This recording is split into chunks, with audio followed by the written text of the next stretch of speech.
15 sierpnia na blogu SCS Software pojawiły się nowe informacje na temat nadchodzącego DLC Beyond the Baltic Sea, a więcej informacji w tym odcinku. Zapraszam.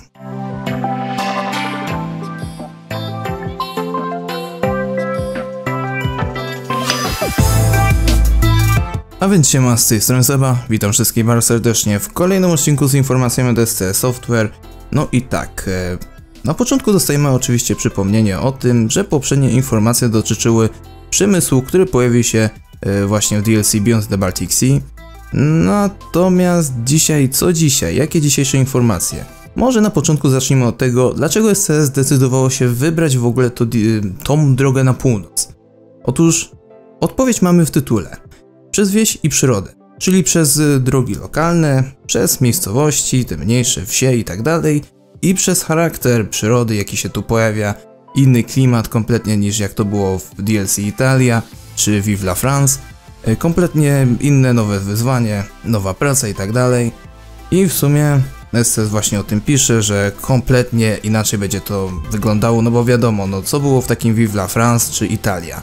Autostrady, klimat taki jasny, żółty, jak to nazwać.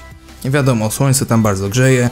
Natomiast jaki mamy tutaj klimat? No, bardzo podobny do tego, jaki mamy na przykład teraz w Skandynawii, prawda? W DLC oczywiście Skandynawia. Po prostu zielony. Aż tak zielono nie jest. Poza tym jeśli chodzi o przemysł, bogactwo tych krajów i tak dalej, też bogactwo nie jest. Dlatego głównie z czym będziemy jeździli? Będziemy jeździli landówkami, które widzimy już tutaj na zdjęciach. I przez właśnie takie małe wioski. Bardzo fajnie to wygląda, jest taki charakterystyczny klimat.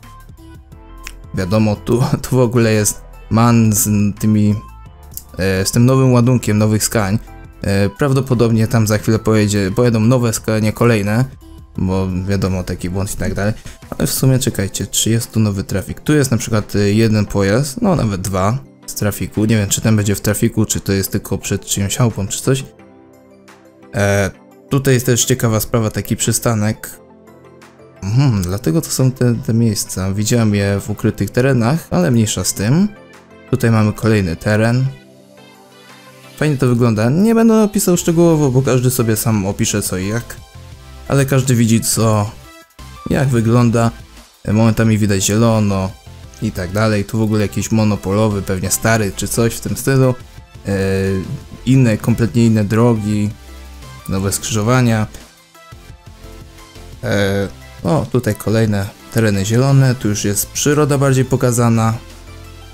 No, nowa skania, prawdopodobnie w trafiku. No i tak, tutaj chyba jeszcze nowe auto też. Nie widziałem akurat, żeby to było w trafiku. No i tutaj dosyć ładny screen, już blisko zachodzące słońce jest. I bardzo fajnie to wygląda. Piszą też o tym na przykład, gdzie tutaj, że dużo rzeczy, obiektów, drzew, tam krzewów i tak dalej zostało przemodelowanych, zrobionych na nowo, by dostosować się pod to DLC. Więc są nowe wersje, więc zawsze to będzie plus dla mapmakerów. No i oczywiście też jest napisane, że większość czasu będziemy jeździli właśnie takimi landówkami i w sumie fajnie, taka skocznia będzie, bo wiadomo, ta środkowa i południowa część Europy, no to autostrady, a w sumie tak po Skandynawii jak się jedzie, no to trochę tych autostrad jest, ale gdzie jedziemy przecież Norwegią, no to same landówki, prawda?